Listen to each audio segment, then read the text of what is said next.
से तो पूरा देश आपको जानता है, लेकिन आज आपने उपकृत कर दिया हमारे शो पे आके। मैं बहुत कृतज्ञ हूं और मैं अपनी कृतज्ञता आपको ज्ञापित करता हूं। आप दोनों महानुभाव का बहुत बहुत स्वागत है। प्रकाश जी, एक तो हमारे दर्शकों को थोड़ा संस्मरण बताइए कि रामदेव ने कहा कि वो तो नटवरलाल था, लोगों ने दुत्कार दिया था, लोगों से तिरस्कृत होकर के हमारे पास आया था। क्या ये कभी आपको सुनने का मौका मिला कि हाँ, राजीव भाई दीक्षित नटवरलाल था? मैं हैरान हूं, 1997 में वो आपके साथ हैं, हजारों लोगों की भीड़ है और बिल्कुल जवानी का, आप भी उस वक्त जवान दिख रहे हैं। राजीव भाई दीक्षित तो बहुत युवा थे। आप अपने दर्शकों को अपना थोड़ा संस्मरण पहले सुना दीजिए, फिर रामदेव पर बात होगी। आशुतोष जी, मैं आपका बहुत बहुत शुक्रगुजार हूं कि आपने 1997 का वो वीडियो कहां से ढूंढ के निकाला। वाकई में मैं तो हैरान हूं, वो सारा का सारा देख के वाकई में हैरान। और मैंने कल्पना नहीं कर सकता हूं कि इतना पुराना वीडियो मेरा कोई, क्योंकि वो जमाना कोई डिजिटल का या कैमरे का या वीडियो का बहुत ज्यादा था नहीं।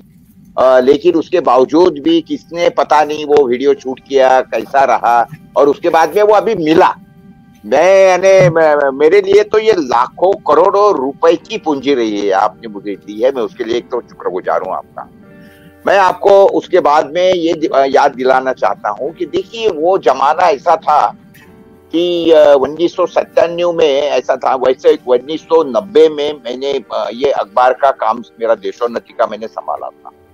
और उसके बाद में मैं तो नागरिक मंच का भी उस समय पे मेरे अकोला में गठन किया था, क्योंकि लोगों के सामने काफी समस्याएं रहती थी।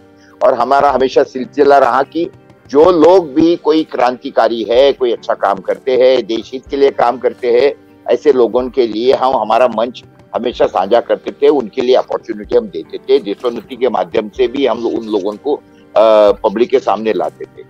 तो वही सिलसिला मुझे मालूम पड़ा। राजीव भाई दीक्षित के बारे में मैंने थोड़ा जाना। उसके बाद में मैंने खुद उनको कांटेक्ट किया कि भाई आप ऐसे ऐसे नजदीक हमारे अकोला में आ रहे हो, तो अकोला में हमको, अभी अकोला से जाने वाले हो तो अकोला आप रुकिए। तो बोले भाई ठीक है, मैं वो प्रयत्न करता हूँ। राजीव भाई ने उस दिन हमारे लिए, जैसे उन्होंने उसके वही लेक्चर के अंदर ही बोला कि करीब एक डेढ़ दिन पहले हमने उनको कांटेक्ट किया था कि आप फलाने गांव को जा रहे हैं, तो रास्ते में अकोला पड़ता है, तो आप रुकिए हमारे यहाँ। वो आए, उन्होंने मान्य किया। और 1.5 दिन के इसे कम से कम हमने उस जमाने में 1,500-2 हजार लोगों का वो भीड़, वो हॉल के अंदर हमने जमा लिया था। तो उसके बाद में वो लेक्चर हुआ उनका, और मैं तो वो लेक्चर सुनने के बाद में करीब, आपने देखा है, वो 3 घंटे लेक्चर हुआ, 3 घंटे।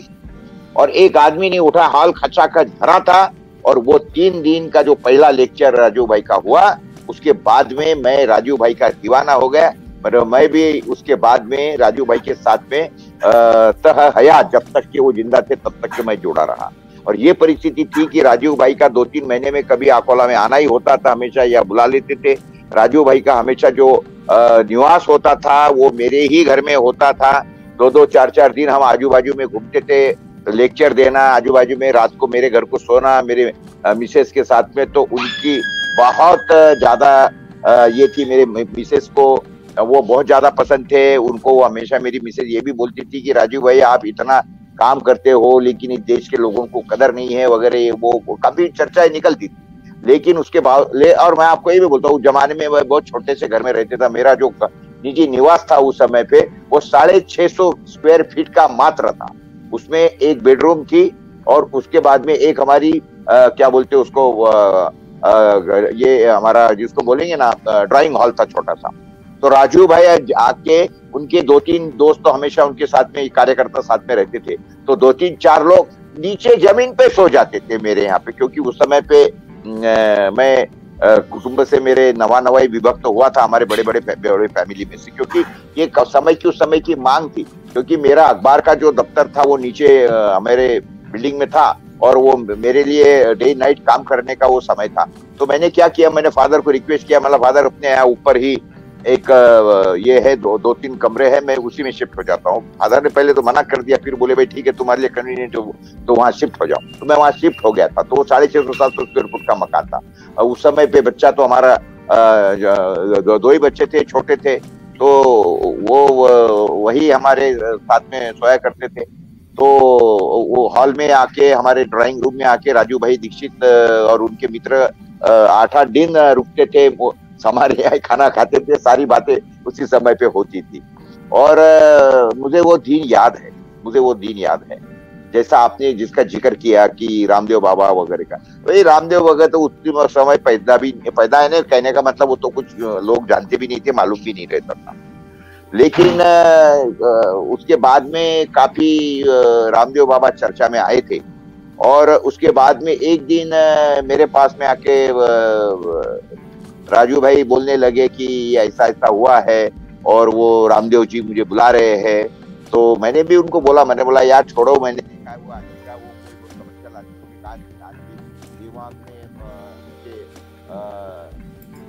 तो बोले भाई नहीं, ऐसा प्रकाश भाई ऐसा है कि जो मैं काम कर रहा हूँ कि लोगों के सामने ये सारी चीजें लाने का, तो देश क्या है कि भारतीय वस्तु लोगों के पास में पहुंचे, ये फॉरेन का माल ना बिके। तो बोले रामदेव बाबा जो है वो ये करना चाहते हैं, तो वो बोलते हैं कि भाई विकल्प देता हूं मैं बहुत अच्छी तरह से।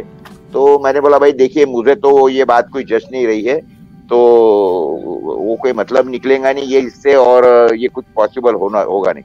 लेकिन वो हमारी काफी चर्चा हुई। बाद में फिर उन्होंने एक दिन वर्धा में वो कार्यक्रम रखा था, और वहां पर वो जाहिर रीति से हमारे रामदेव बाबा के यहाँ ज्वाइन हो गए थे। तो वो दिन मुझे याद है। उसके बाद में कई बार उनसे मेरी बात भी हुई, चर्चा भी हुई। मैंने उनको कई बार उनको मैंने मना भी किया था, वापिस से बोला था कि छोड़ो यार, उसके पन्ने में मत पड़ो करके।